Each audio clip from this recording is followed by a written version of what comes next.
Welcome to Semarang, Indonesia.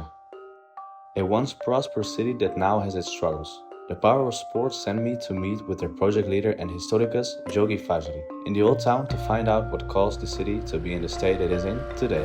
Good to see you again. Yes. Welcome to my beloved city of Semarang. Thank you. It's really hot here, huh? Yeah, it's something else. Yeah, it's Trying something not else. to sweat. Not.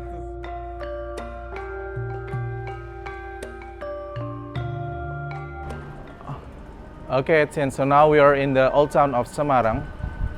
Talking about Semarang, which is back in the days not so important city, and then the VOC set up their trading post here.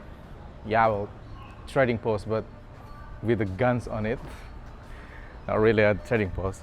And then they start to turn Semarang into one of the most important port city in Java, especially after the Suez Canal is open. All of our neighbors in the south will rely on the port of Semarang to ship their goods or to receive their goods. So Semarang eventually become one of the richest city in the whole Indonesia.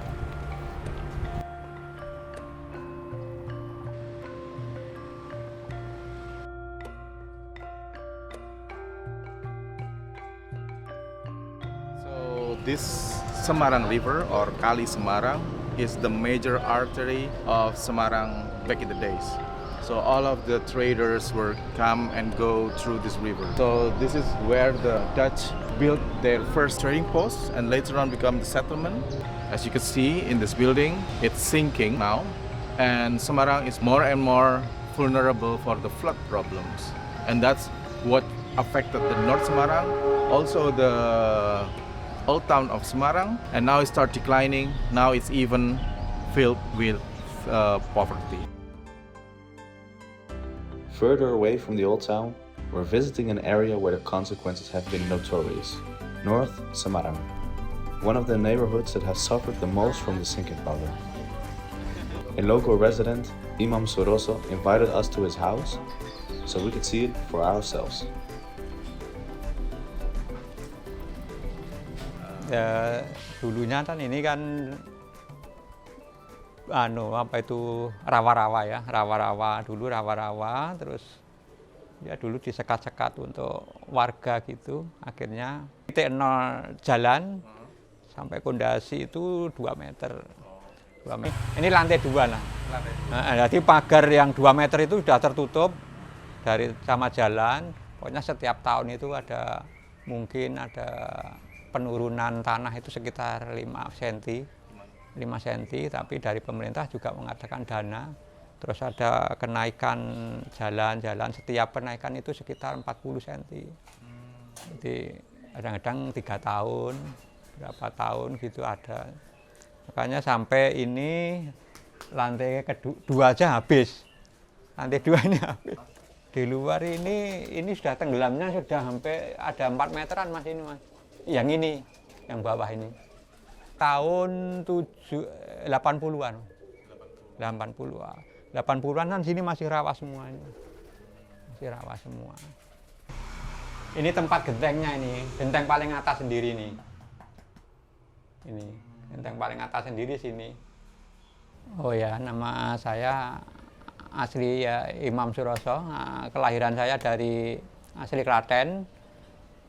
Cuma saya tinggal di Semarang Utara sini sekitar tahun 95. Saya ya aslinya dari desa ya Mas. Dari desa terus tinggal di sini ya sebenarnya ya kurang nyaman ya, dari dulu memang kurang nyaman. Makanya keluarga saya, anak istri saya enggak pernah ikut sini. Ya kan enggak pernah tidur di sini pun enggak pernah. Ya, saya selama 30 tahun ini enggak pernah sini. Paling kalau ke sini mampir aja. Anak-anak dulu waktu sekolah di Semarang pun enggak mau ke sini. Enggak mau. Makanya saya juga enggak suka. Masyarakatnya ya sebenarnya kepaksa ya Mas ya. Dari dulu tempat pesisir sini ya anak-anak ini kan sudah orang-orang dulu dilahirkan di sini. Terus mau beli tanah di tempat lain ya juga mahal, enggak bisa. Masalahnya dulu itu tanggul laut itu kan sering jebol sini juga Mas. Tanggul laut. Kalau tanggul laut jebol sini kan airnya sini semua. Dulu kan pernah berapa kali itu sampai di pintu 2 sampai ke sini banjir itu. Let's have a look at the ruins of what was once the epicenter of business. Okay, so now we are in the Kali Baru. The name of this place is Haven Canal. So this is the canal built by the Dutch straight to the river of Semarang to make a way for the big ships to come enter to the direction of the city of Semarang.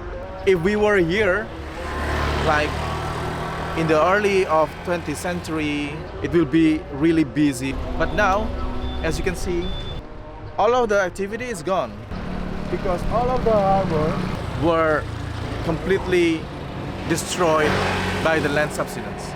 You can tell from this canal is no longer in active use because the city municipality, because of the land subsidence problem, they dam the river so that the water is not come to the river anymore. Because the problem is now the seawater is much higher than the river.